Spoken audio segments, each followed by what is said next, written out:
नौवां अध्याय राज विद्या राज गुहेम्यो श्रीमद् भगवद गीता। श्री भगवान बोले, तुझ दोष दृष्टि रहित भक्त के लिए इस परम गोपनीय विज्ञान सहित ज्ञान को पुनः भली भांति कहूँगा, जिसको जानकर तू दुख रूप संसार से मुक्त हो जाएगा।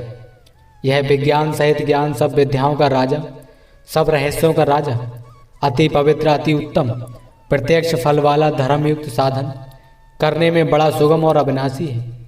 हे परंताप, इस उपर्युक्त धर्म में श्रद्धा रहित पुरुष मुझको ना प्राप्त होकर मृत्यु रूप संसार चक्र में भ्रमण करते रहते हैं। मुझ निराकार परमात्मा से यह सब जगत जल से बर्फ से सदृश परिपूर्ण है और सब भूत मेरे अंतर्गत संकल्प के आधार स्थित हैं, किंतु वास्तव में मैं उनमें स्थित नहीं हूँ। वे सब भूत मुझ में स्थित नहीं हैं, किंतु मेरी ईश्वरीय योग शक्ति को देख कि भूतों को धारण पोषण करने वाला और भूतों को उत्पन्न करने वाला भी मेरा आत्मा वास्तव में भूतों में स्थित नहीं है। जैसे आकाश से उत्पन्न सर्वत्र विचरने वाला महान वायु सदा आकाश में ही स्थित है, वैसे ही मेरे संकल्प द्वारा उत्पन्न होने से संपूर्ण भूत मुझ में स्थित हैं। ऐसा जान हे अर्जुन, कल्पों के अंत में सब भूत मेरी प्रकृति को प्राप्त होते हैं, अर्थात प्रकृति में लीन होते हैं, और कल्पों के आदि में उनको मैं फिर रचता हूँ। अपनी प्रकृति को अंगीकार करके स्वभाव के बल से परतंत्र हुए इस संपूर्ण भूत समुदाय को बार बार उनके कर्मों के अनुसार रचता हूँ। हे अर्जुन, उन कर्मों में आसक्ति रहित और उदासीन के सदृश स्थित मुझ परमात्मा को वे कर्म नहीं बांधते। हे अर्जुन, मुझ अधिष्ठाता के सकाश से प्रकृति चराचर सहित सर्व जगत को रचती है, और इस हेतु से ही यह संसार चक्र घूम रहा है। मेरे परम भाव को न जानने वाले मूढ़ लोग मनुष्य का शरीर धारण करने वाले मुझ संपूर्ण भूतों के महान ईश्वर को तुच्छ समझते हैं, अर्थात अपनी योग माया से संसार के उद्धार के लिए मनुष्य रूप में विचरते हुए मुझ परमेश्वर को साधारण मनुष्य मानते हैं। वे व्यर्थ आशा, व्यर्थ कर्म और व्यर्थ ज्ञान वाले विक्षिप्त चित्त अज्ञानी जन राक्षसी, आसुरी और मोहिनी प्रकृति को ही धारण किए रहते हैं। परंतु हे कुंती पुत्र दैवी, प्रकृति के आश्रित महात्मा जन मुझको सब भूतों का सनातन कारण और नाश रहित अक्षर स्वरूप जानकर अनन्य मन से युक्त होकर निरंतर भजते हैं। वे दृढ़ निश्चय वाले भक्तजन निरंतर मेरे नाम और गुणों का कीर्तन करते हुए तथा मेरी प्राप्ति के लिए यत्न करते हुए और मुझको बार बार प्रणाम करते हुए सदा मेरे ध्यान में युक्त होकर अनन्य प्रेम से मेरी उपासना करते हैं।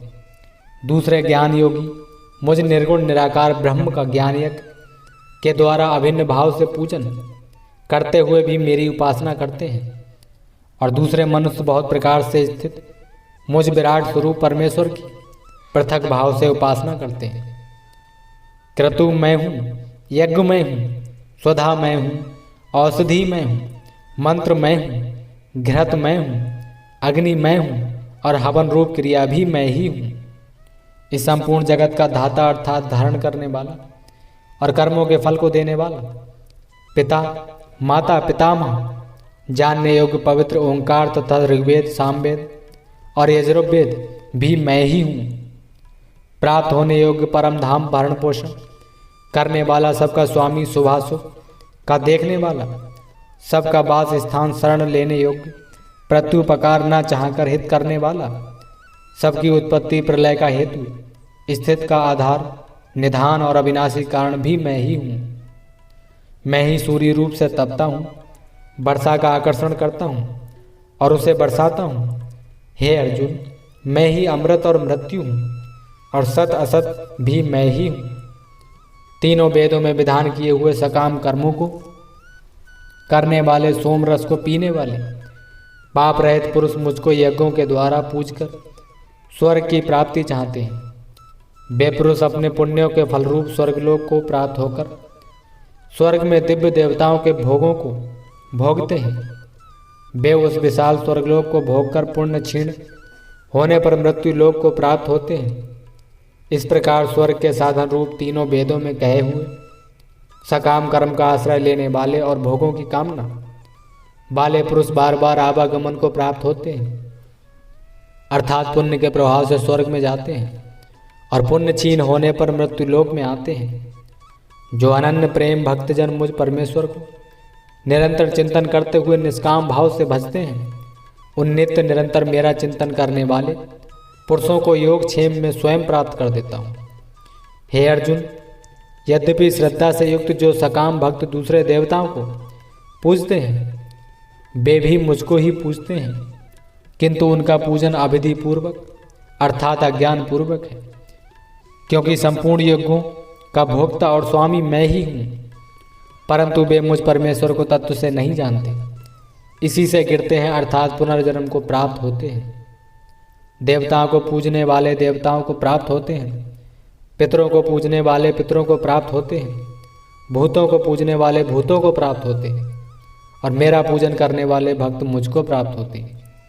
इसलिए मेरे भक्तों का पुनर्जन्म नहीं होता।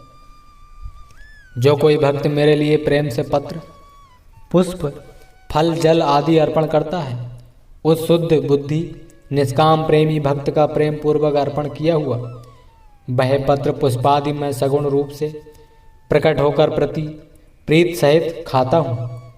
हे अर्जुन, तू जो कर्म करता है, जो खाता है, जो हवन करता है, जो दान देता है और जो तप करता है, वह सब मुझे अर्पण कर। इस प्रकार जिसमें समस्त कर्म मुझ भगवान के अर्पण होते हैं, ऐसे संन्यास योग से युक्त चित्त वाला तू शुभाशुभ फल रूप कर्म बंधन से मुक्त हो जाएगा और उनसे मुक्त होकर मुझको ही प्राप्त होगा। मैं सब भूतों में समभाव से व्यापक हूँ, ना कोई मेरा प्रिय और ना प्रिय है, परंतु जो भक्त मुझको प्रेम से भजते हैं वे मुझ में हैं और मैं भी उनके प्रत्यक्ष प्रकट हूँ। यदि कोई अतिशय दुराचारी भी अनन्य भाव से मेरा भक्त होकर मुझे भजता है तो वह साधु ही मानने योग्य है, क्योंकि वह यथार्थ निश्चय वाला है, अर्थात उसने भली भांति निश्चय कर लिया है कि परमेश्वर के भजन के समान अन्य कुछ भी नहीं है। वह शीघ्र ही धर्मात्मा हो जाता है और सदा रहने वाली परम शांति को प्राप्त होता है।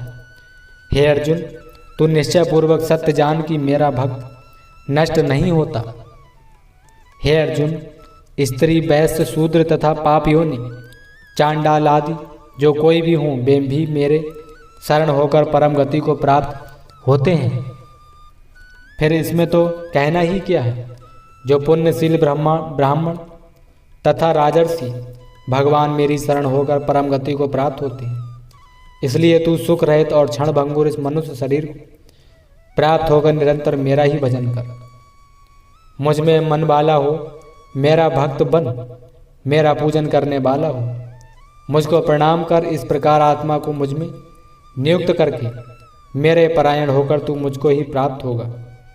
इस प्रकार उपनिषद, ब्रह्म विद्या तथा योग शास्त्र रूप श्रीमद् भगवद गीता के श्री कृष्ण अर्जुन संवाद में राज विद्या राज गुहेम योग नाम का 9वां अध्याय संपूर्ण हुआ।